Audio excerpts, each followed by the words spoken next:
So we have heard numerous different reports over the years with Microsoft having some kind of intention to buy Nintendo one day, and while that just sounds like on paper it could never happen, although it's very interesting in light of recent emails that have fully leaked. Honestly, Microsoft just dealt with the biggest leak in gaming history, period. I think you can say, as next gen plans are revealed, 2028 is what they're targeting. It sounds like we got more mid-gen console refreshes coming with a cylinder looking Xbox One X that's going to be all digital, multiple different Series S revisions, new controllers. Anyway, all of their various internal plans have leaked as part of some documents that, for whatever reason, that were supposed to be secured and redacted, just were publicly made available. And while it's not entirely clear on who's to blame, someone within the court proceedings of the FTC versus Microsoft Activision Blizzard trial case, they probably don't have a job anymore. But all of that said, does Microsoft still have some kind of intention to quote unquote play a long game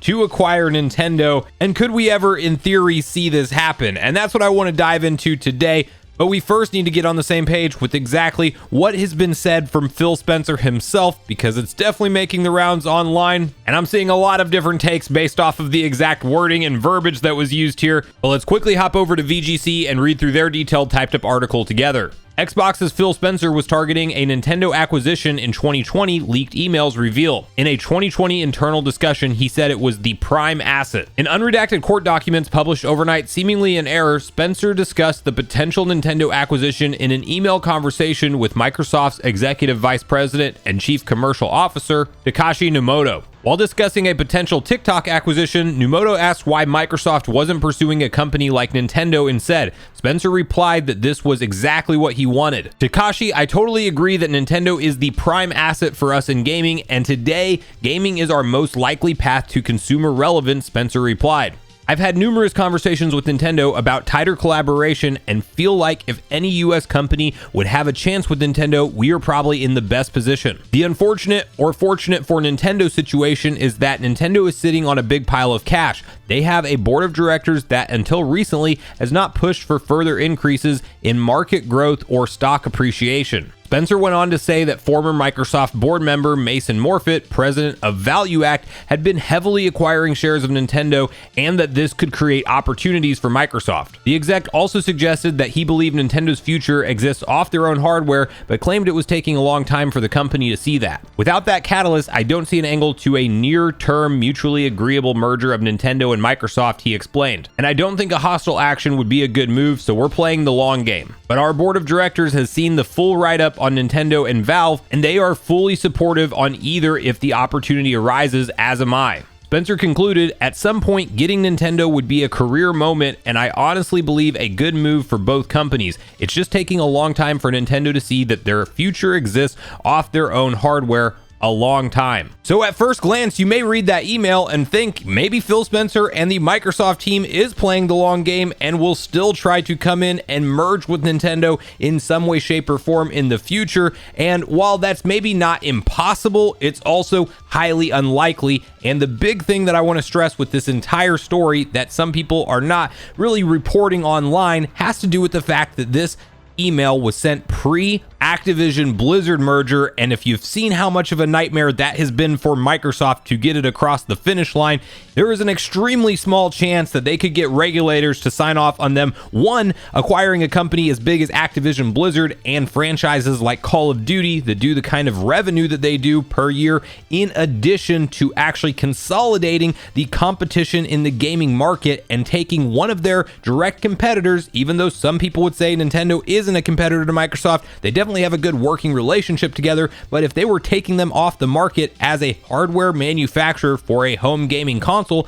that would absolutely lead to big concerns from regulators around there being enough competition in the gaming market. And I don't really think that we're ever going to see Nintendo hit the position where they want to be acquired, because again, as Phil Spencer referenced in the email, they're sitting on a pile of cash. They've already reinvested a lot of the success revenue that they've seen from the Nintendo Switch into other avenues, becoming that much more of a entertainment company with things like the Nintendo World theme park and of course the success of the Super Mario Bros. Movie. And besides all of that, you look at the 1 billion pieces of software sold on the Nintendo Switch, 129 plus million units of hardware sold, and just how Nintendo Nintendo operates at their core at the end of the day, with them not even wanting to acquire companies that don't quote unquote fit into their own DNA or their own company image. Nintendo's a very different type of company. They have a vision that is really unlike any of the other mainstream competitors to them in the gaming market, and I don't think that they just give that up unless if they had to for some reason.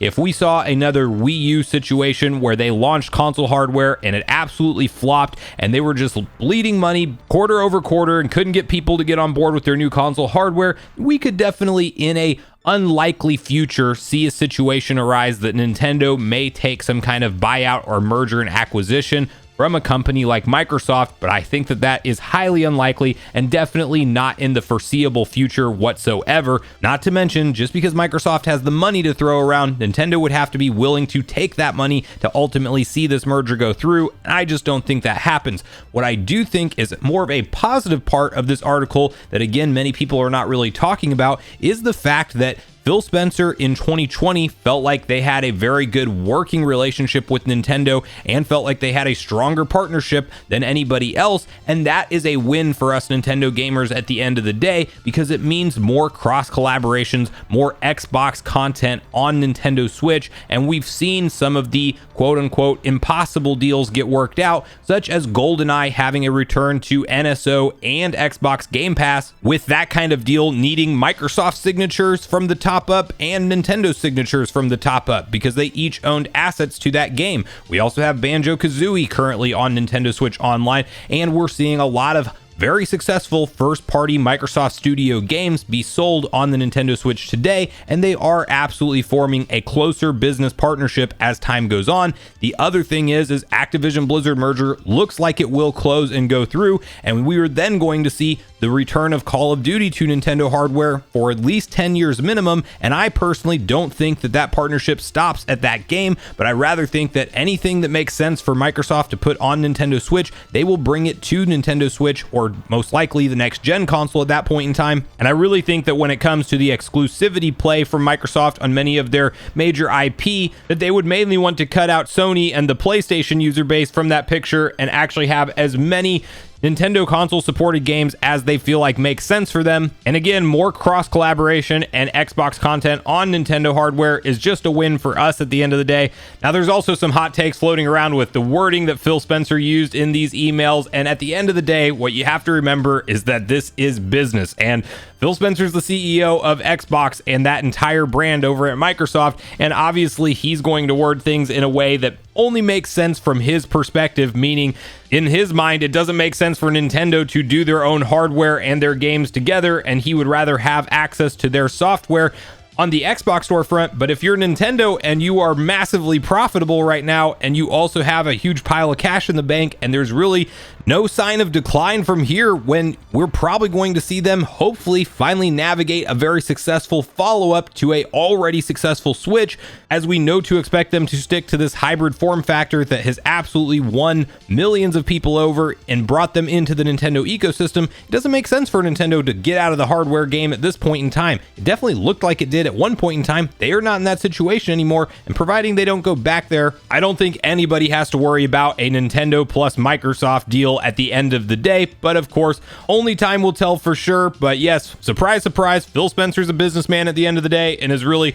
more concerned with how he navigates his career with bringing in major brands into the Xbox ecosystem when it's all said and done from his perspective. And I don't think that should be really a shock factor for anyone, but I really want to hear from you guys at this point in the video, your personal thoughts and opinions around all of the merger and acquisition talk from Microsoft around companies like Nintendo. Do you see a world where this could ever go through and that maybe somehow regulators would approve it? Or are you like me and you feel like maybe this was one of their potential big targets pre-Activision Blizzard merger, but now that that's looking like it's going to go ahead and Microsoft has seen the legal implications of trying to get that type of deal to go through, that likely Nintendo's not on the table for them anymore? Or do you think they are still pulling strings in the background to quote unquote play the long game to get this thing to one day go through? But regardless of your thoughts and feelings on everything we talked about today, I do look forward to hearing from you all in the comments down below before you leave the video, as I do look forward to getting a back and forth conversation started with you all around these topics. Go watch yesterday's video next if you haven't already, which is on screen right now. Also, make sure you like, subscribe,